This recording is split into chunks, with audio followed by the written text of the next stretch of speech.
Thank you for the opportunity to participate in the BusinessWorld Economic Forum.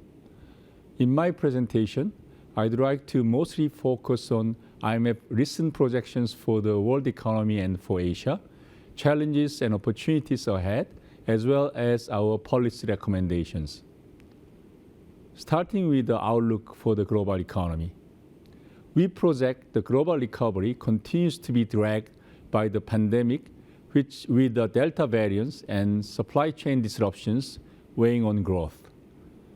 Global growth is projected at 5.9% in 2021, down by a 0.1 percentage point from our previous projections, largely reflecting downgrades to the United States, Germany, and Asia. But global growth remains solid, led by a strong recovery in the United States, which is supported by infrastructure spending and other fiscal stimulus. China is projected to grow by 8.0%, but the recovery remains unbalanced as private consumption continues to lag. Our projection also assumes a contraction in real estate investment in 2021. India is projected to grow by 9.5%, following a sharp decline in 2020. The ASEAN countries are still facing severe challenges from a resurgent virus and weakness in contact-intensive sectors such as tourism and domestic services. The Philippine economy grew stronger than expected at 7.1% in the third quarter of this year, compared to our October World Economic Forecast of 4.3%. This strong recovery in third quarter and the sustained momentum in the fourth quarter, underpinned by a continued reduction in infections, less stringent mobility restrictions, and higher vaccination, would put the Philippine economy back on track to meet the government's GDP target between 4 and 5% in 2021, compared to our World Economic Forecast of 3.2%. We will update our growth projection for 2021 and 2022 in the World Economic Outlook update scheduled in January 2022. I'd like to call your attention to two notable features of our outlook. First, while Asia Pacific is projected to remain the fastest growing region in the world, its growth outlook for 2021 has been downgraded more than any other region relative to the April outlook. Second, within Asia, the divergence between Asian advanced economies and emerging and developing economies is deepening, reflecting differences in policy support and vaccination coverage. That is, countries with lower vaccine coverage at the time of April forecast have faced larger growth downgrades in October round. Medium-term scarring also stand out in emerging and developing economies in Asia. Left chart figure shows that difference in cumulative growth rate between 2020 and 2025 relative to our pre-COVID forecast. Emerging and developing economies in Asia, excluding China, are projected to have largest cumulative losses, with GDP at end of 2025 nearly 13% below our pre-pandemic forecast. In contrast, Asian advanced economies are not projected to have any permanent losses as in other advanced economies. Turning to the factors affecting this medium-term scarring, it is projected to be larger in countries with limited fiscal policy spaces, with low vaccination rates, and in countries that are dependent on tourism, highlighting once again the growing divergence across countries. Rising inflation is a new elephant in the room. Inflation has increased around the world, especially in the United States and some emerging markets, reflecting pandemic-related supply-demand disruptions. U.S. inflation, in particular, registered 6.2% in October, highest in over 30 years. Although long-term inflation expectations seems to still remain anchored so far, except in few countries, the current surge in inflation in the United States may not be as transitory as previously expected by policymakers. And this may not be a case in other countries as well. For now, inflation in Asia is relatively contained. Recent data indicate considerable increase in producer prices, but pass-through from producer prices to consumer prices have been muted so far. Despite lower level of inflation in Asia, though, rising inflation in advanced economies increase the risk of financial spillovers from U.S. monetary policy normalization, as the U.S. Fed has started to taper asset purchase once again. As mentioned, a major reason for the downgrade revision in Asia is the fast spread of Delta variants and initial low vaccination rate in the region. Our analysis chapter in the Regional Economic Outlook explores the determinants of vaccine rollouts based on cross-country data. It shows, ironically, that the successful containment of the virus in 2020 is a major reason for slow vaccination rollout in this year. Asian countries were less affected during the first wave of pandemic, and the influenced the slow pace of vaccination rollouts, especially advanced economies in the first half of 2021 than their European and North American peers. Our empirical analysis also confirmed that vaccines are highly effective in improving COVID health outcomes. They reduce new cases and the number of ICU admissions and fatalities, potentially reducing the need for very strict and broad-based containment.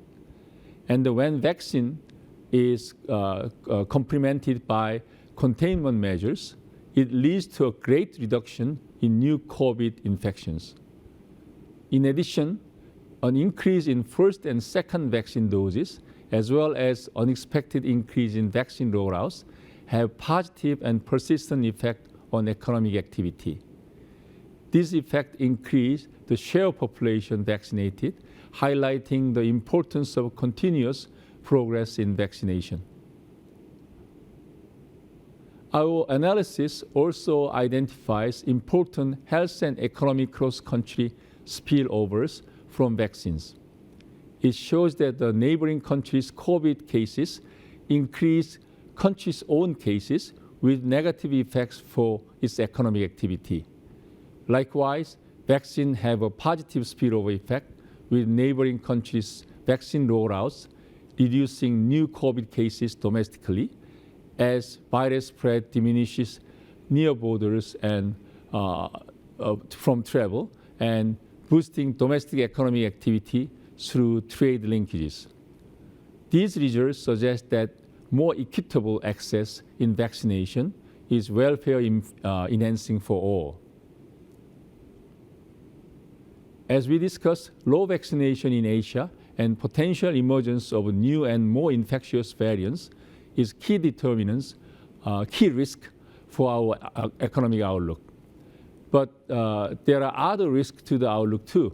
For example, both public and private debt around the world have risen a lot during the pandemic. Global debt increased by 14% from 2019 to 2020 and is now at $226 trillion, equivalent to 256% of global GDP. Over half of the increase in global private debt since the global financial crisis come from Asia, especially China corporate and state-owned enterprise debt. The rise in household debt in Asia is also striking in some countries, particularly related to the boom in house prices and mortgages.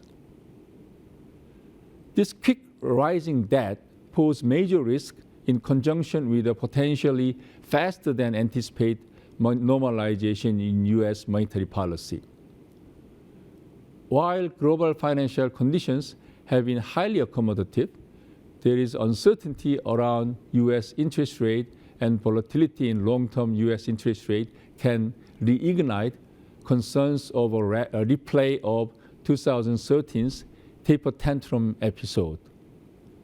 While higher U.S. interest rate, if due to better economic conditions in the United States, could imply positive spillovers through the trade channel, but a faster than anticipated normalization in U.S. monetary policy or miscommunication about it could lead to negative and sizable effect on output and investment in other countries.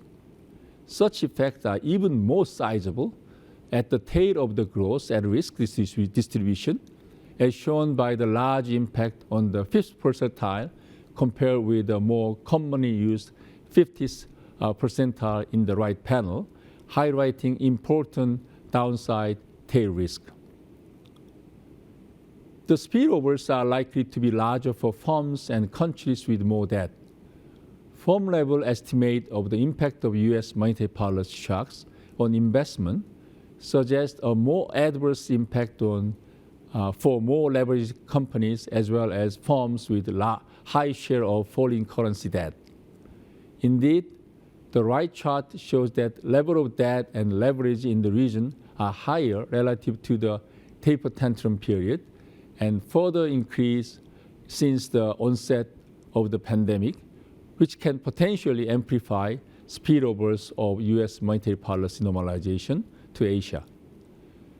International capital flows could also amplify these spillovers and should be managed with a mix of tools taking into account country-specific characteristics.